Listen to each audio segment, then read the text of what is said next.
Assalamualaikum warahmatullahi wabarakatuh. Alhamdulillah wassalatu wassalamu ala Rasulillah. Sahabat renungan Islam, dunia dan semua gemerlap harta yang ditawarkan memang merupakan salah satu godaan terberat yang dihadapi oleh manusia. Bekerja keras untuk mendapatkan harta yang berlimpah serta hidup yang mewah memang tidak ada salahnya. Namun, dalam upaya untuk mendapatkannya, hendaknya setiap orang mematuhi peraturan yang ada, baik dalam hukum negara maupun dalam hukum agama Islam. Islam sendiri mengatur dengan sangat jelas bagaimana kaum muslimin hendaknya sangat menjaga kehalalan harta yang dimilikinya. Menggunakan harta yang haram dari korupsi dan suap serta dari berbagai sumber haram lainnya adalah hal yang sangat ditentang dalam Islam. Korupsi serta pemberian suap itu sendiri sudah menjadi hal yang merajalela, menjadi masalah yang sudah berakar urat di dalam kehidupan masyarakat Indonesia.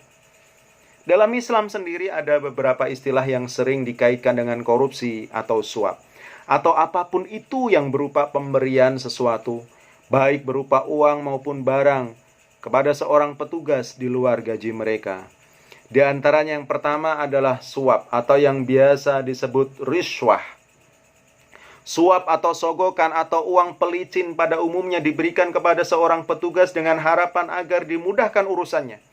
Bukan hanya untuk dimudahkan urusannya, suap ini juga dilakukan untuk meluluskan sesuatu yang batil, yang seharusnya tidak boleh diluluskan. Yang kedua, istilah yang kedua adalah korupsi. Korupsi ini merupakan sebuah tindakan pengambilan sesuatu, baik uang maupun barang yang berada di bawah wewenangnya dengan jalan yang tidak benar. Istilah ketiga adalah hadiah. Hadiah itu sendiri bermakna pemberian seseorang kepada orang lain. Sahabat renungan Islam, dalam Islam sendiri hukum mengenai suap dan juga korupsi sudah sangat jelas, yaitu haram hukumnya, baik mereka yang menerima maupun mereka yang memberi. Al-Quran sendiri sudah sangat jelas menyatakan di dalam Al-Quran surah Al-Baqarah ayat 188 yang artinya, dan janganlah sebagian kamu memakan harta sebagian lain di antara kamu dengan jalan yang batil, dan janganlah kamu membawa urusan harta itu kepada hakim, supaya kamu dapat memakan sebagian daripada harta benda orang lain itu dengan jalan berbuat dosa, padahal kamu mengetahui. Majelis Ulama Indonesia sudah pernah memberikan fatwa haram kepada segala tindak korupsi dan suap, baik mereka yang menerima dan juga mereka yang memberikannya. Ingat, ar-rashi wal murtashi finnar. Orang yang menyuap dan orang yang disuap finnar, di dalam neraka. Sahabat renungan Islam, bagi para pelaku korupsi dan uang suap yang sudah jelas-jelas haram ini, mereka mendapatkan berbagai ancaman dari agama Islam. Di antaranya adalah yang pertama, ditolak doanya atau tidak dikabulkan doanya oleh Allah Subhanahu wa taala.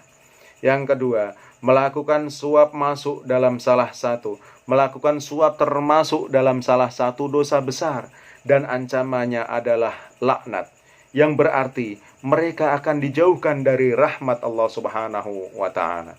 Yang ketiga, uang yang berasal dari sumber yang haram, walaupun dipergunakan untuk tujuan yang baik, maka tetap saja amalnya ditolak. Sahabat renungan Islam, perilaku korupsi dan praktik suap adalah salah satu hal yang sangat dilarang oleh agama. Dampak yang ditimbulkan oleh kedua hal ini bukan hanya akan dirasakan oleh pelaku saja, tetapi juga sang penerima, melainkan juga akan berdampak negatif kepada seluruh lingkungan sosial dan masyarakat di sekitarnya juga. Banyak hal-hal milik masyarakat yang tidak bisa didapatkan karena adanya tindak korupsi, dan hal ini pelan-pelan membawa bangsa kita ke jurang kehancuran. Na'udzubillah, thumma na'udzubillah. Sahabat renungan Islam, diperlukan adanya kesadaran diri dari masing-masing pribadi muslim dalam menjalankan pekerjaannya agar bisa menolak segala hal yang termasuk dalam perbuatan korupsi dan juga praktik suap demi terbangunnya kemakmuran negeri. Terima kasih. Assalamualaikum warahmatullahi wabarakatuh.